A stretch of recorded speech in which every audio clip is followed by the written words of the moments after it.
We'll get started on the last three talks. We have Sondos Zayed, who's going to talk a little bit about women radiation oncologists and their representation in the published literature. I look forward to it. Thank you for the introduction. I have no conflicts of interest to declare. Women in medicine have historically been underrepresented in the published literature. Across all specialties, they constitute 29.3% of first authors and 19.3% of senior authors, despite representing nearly half of the medical student body. Authorship patterns can also be impacted by implicit bias amongst reviewers, and this is analogous to the historical underrepresentation of women in symphony orchestras until the adoption of blind auditions in the 1970s and 80s, where a screen was used to conceal the gender and identity of the performing musicians. Now, the influence of blind auditions was studied and published in an article entitled Orchestrating Impartiality, the Impact of Blind Auditions on Female Musicians, where the authors describe how the screen increases by 50% the probability a woman will be advanced out of preliminary rounds and be the winner in the final round. Blind auditions are also similar to double-blind peer review in academia, where the identity of the author is concealed from the reviewer and vice versa. And other types of peer review in academia include single-blind peer review, where the identity of the author is revealed to the reviewer, but the reviewer remains anonymous. And then there's the rarer open peer review, where the identities of both the author and reviewer are revealed to both parties. Gender equity is a moral imperative, and so the objectives of our study were to describe female authorship patterns in radiation oncology over the past decade, to assess the impact of double-blind peer review on female authorship, and to compare recent female authorship rates with the known benchmark of female academic radiation oncologists. And we did so using by analyzing authorship lists of 20 randomly selected articles per year per journal over a 10-year period from the two highest impact factor radiation oncology journals, the Red Journal that adopted double-blind peer review in 2012, and the Green Journal, which remained a single-blind peer review journal throughout the duration of the study.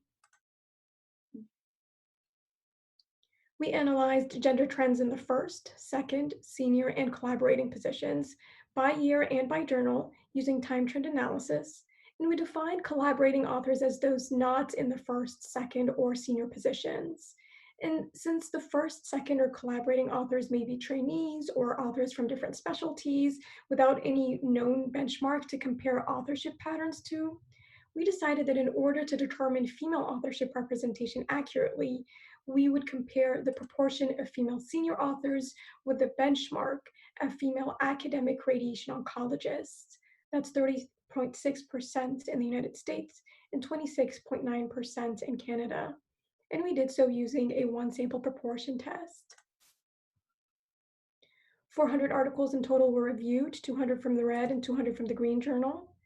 We found that the mean female authors per article was 30.9%, with 34.8% first, 36.7% second, and 25.4% last or senior female authors. This graph demonstrates the percentage of female authors over time, with trends in the Green Journal shown in green, the Red Journal shown in red, and in both journals shown in black. And we found that the total percentage of female authors per year increased significantly from 2007 to 2016. However, there was no significant increase in the percentage of female authors occupying high-profile authorship positions, defined as those in the first, second, or senior authorship positions. In contrast, the percentage of female collaborating authors, which is a lower profile authorship position, increased significantly from 2007 to 2016. We also looked at double-blind peer review, which was adopted in 2012 by the Red Journal alone. We found that the percentage of mean female authors increased significantly after the adoption of double-blind peer review, and that this increase corresponded to an increase in female second and collaborating authors only. There was no significant difference between the proportion of female senior authors and the benchmark of academic radiation oncologists in the United States. In Canada, on the other hand, the female academic radiation oncologists represented a significantly greater proportion of Canadian senior authors.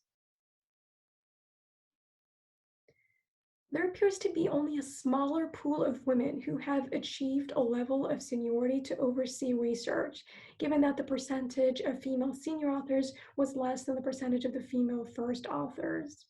And this is supported by the fact that female full-time faculty members, chairpersons, and full professors are underrepresented in radiation oncology, with 86% being male and only 13.9% being female. Recent rates of female senior authorship relative to the proportion of academic female radiation oncologists approach appropriate levels in the United States and exceed them in Canada. But this suggests that these women are just as academically productive as their male counterparts. There are many career obstacles that are unique to women who have eventually achieved the level of senior authorship or senior faculty positions. The most commonly cited obstacle is lack of effective mentorship and sponsorship, amongst many, many others. Limitations of the study include that this is primarily observational data with a limited sample size that is subject to sampling error. Gender is determined by a single researcher, and the classification of gender as binary was made for simplicity, as in previous studies. In conclusion, this is the first study to describe the impact of double-blind peer review on female authorship in radiation oncology over a 5-year period. We found that although female authorship in radiation oncology increased over the past decade, this did not correspond to an increase in high-profile female authorship. The introduction of double-blind peer review is associated with a rise in female authorship and should be considered by all journals. And finally, female academic radiation oncologists based in the United States and Canada are well represented as senior authors and may serve as indispensable mentors for women entering the field. The study has been published in Advances in Radiation Oncology. Thank you, and I'm more than happy to answer any questions.